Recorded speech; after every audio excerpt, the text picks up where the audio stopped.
Lichfield is a town that's grown massively, and unfortunately parts of it, the canal, are now lost. There are still some bits to see there.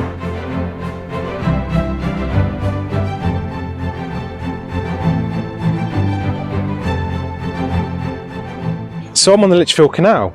Just up ahead of us is Gallows Wharf and the London Road Bridge, and just behind us here is where the swing bridge is going to go. That was a Christmas appeal a couple of years ago where they raised money for that. Through here you've got the big pipe, which I assume is going to go. I think that follows all the way down to Lock 24. So this is going into what's going to be the new cut of the Lichfield Canal. The old line has been lost, and it's going to take way too much work to reintroduce it. It's been built on, there's roads and railways and all sorts to get over. So the plan is to divert through the new estates. Now, I've covered this on previous videos, so we're not here to see where the line's going to go. We're here to see where the line once was. And there are a few things still existing and quite an interesting bit of canal up through there. So first off, we've got Gallows Wharf. Yeah, it's just a nice pretty area they've done up. So this then takes us under the London Road Bridge, and this is where things start to change. As we come up this bridge, this is the site of Lock 23, which is going to still be here. That's not changing. I don't think any of it exists anymore. This is it's going up here, so lock is going to be just in here. I'm not sure if it's just been backfilled and still exists or not, but I expect it's been decimated by the construction works. So up from the lock we enter this incredibly narrow section which runs into what's going to be the new line. And this is still kind of the site of the original canal, and this is the start of the line being built on.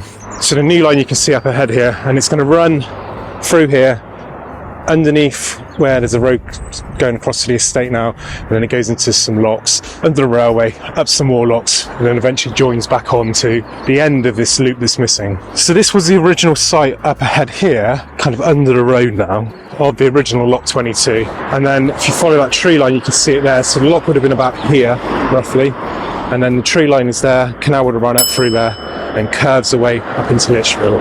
So that there is the fence, so the main road runs just sort of on the other side of here, and this was the line of the canal. So the towpath would have been on this side, and the canal would have run through here. It's quite a bit of a curve here, and it then runs, like I say, in towards Lichfield, which you'll see as soon as we get around this corner, there's literally nothing left of it, it's all being built on.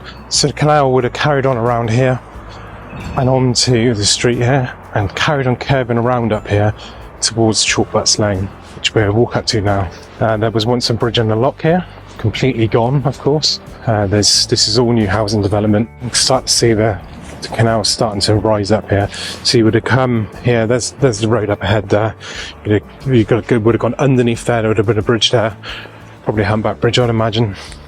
And then into those houses up ahead there's a little track on the right hand side, little road, and you can see the continuation of the rise, and the lock would have been just in there.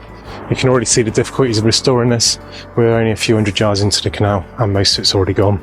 So the canal came across from the bottom of this street here, it came across through these houses. The lock was just on the other side behind us there. Then you got the gap in between the two houses. The canal would have run up in behind there and carried on going and curved around back towards the railway track. Now the railway track is just on my left, just here. This has obviously all been built on, much like the rest of the line. So is another insurpassable area that you're never going to get through, and again shows why this canal needs to be moved and rerouted around the town. So if you look here, the footpath kind of goes off towards close to the railway and sort of shoots around. Now this starts to dip down now, and this is where the canal would have once run through. Now if you look on rail maps online, you can see the curve on it, the lock and the curve and the bridge that would have existed, and this is right where we are now. Now over the back of this railway line you can also see the top of a triangle, which is the top of the units, and the left hand side one just behind the sort of bigger tree in the middle now is roughly where the canal line runs through. And if we hop over now, I'll show you where we mean. So there's those buildings. We were just out on the other side, and you can see the one on the end was the white one. This was the line of the canal, and I can tell this without maps, and the reason being, this is the old bridge. So the bridge doesn't exist on both sides, but it does exist here. And this is probably one of the last sort of remaining parts of the canal that you can still see. It's now a car sales place. But yeah, there we go, you can still see the arch down the side of that van. And to a testament to the canal, you can see the street names. This one's Essington Close, which comes down here, and then you've got Wirley Close up there, which is just on the right, which follows the other side of this house here. The canal was originally the Wirley and Essington, which is why they've named these streets like this. So the canal would have then took you through here to Chesterfield Road, which is just on the other side of those trees there, and the Sandfields Bridge. Let's hop over there and have a look. So this would have been the line down through here. You can see it's still very overgrown. And this leads to the Sandfields pumping station, which is just over here. It's quite a magnificent building. It was built originally in 1858. And then this section was built in 1871, which is when they put some Cornish pumping engines in. And they had to dig new boreholes and restart. But the canal would have ran kind of just across here where we are now, and down this line of green down here. So there is, in this tree line here, there is water in there, but I think that's a drainage ditch. I don't believe that's the original canal. If you get onto GPS on my maps, it kind of comes across this angle here and then goes straight down. It certainly didn't go as close to the pumping station as this either. So they could have extended the canal, maybe, for drainage. But it was certainly in this green section down here anyway. I really love that building, it's beautiful. It had no canal life. It was for water for drinking. It wasn't for the canal. I think there was 4 pumping engines in there eventually. It's now, I believe, it's protected and is not in use as a pumping station. I don't think. I think there's a restoration trust that look after it and maintain it. This is pretty much a straight line now, which would have joined the main canal, which is going to be restored further down. So we're on the last little walk now to Fosseway Heath, which is the start of where the canal goes back into the old line. Just here is the old canal. Let's see if there's somewhere we can jump into it and have a look at it. There won't be much of a bed left now. It's all sort of backfilled. You've got the railway embankment just on the side of it there, and I think that railway's disused. The fact that there's no fences here actually kind of proves that fact. Here we go.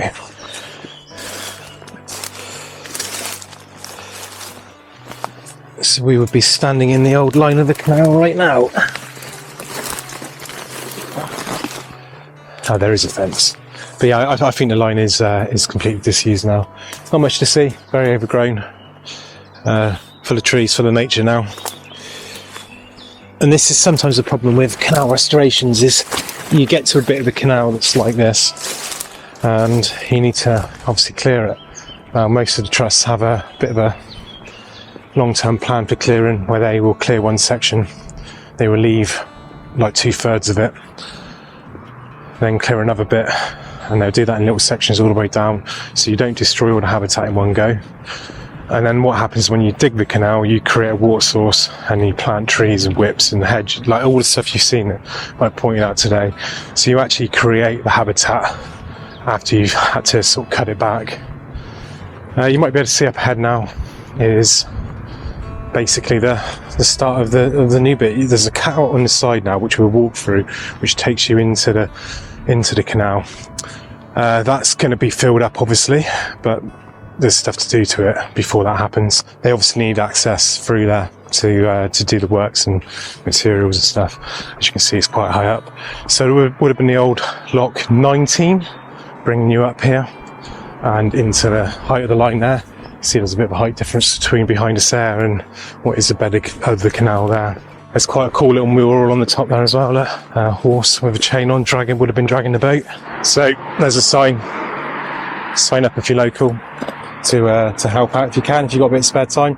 If you're not local, they've got really good publications, really good social media teams. Please do join and become a member. It helps massively for all these trusts. So the new lock 19 is going to be, basically this is a diversion and leads up to where we were by the London Road Bridge, and there's going to be sort of new locks sort of throughout there. This then takes us into the old line. The lock gate's broken. That's a shame. This has been quite a nice feature. You can see that's the old original lock 19 gate. You can see the number on it, which they built into this display. It's obviously fallen over. So this is Fosseway Heath Nature Reserve and Wetlands, and is part of Again, what the Canal Trust do, and going back to what I was saying just a minute ago, about restoring these canals, not just for boats. Obviously boats are going to use them, it's part of the income and brings a lot of money to the local economy. It's also about improving the nature corridor, so you're not displacing any animals when you're doing it, you're creating even more habitat, and these canal restorations all do it. They create an absolute ton of habitat. Yeah, so that's the end of the route.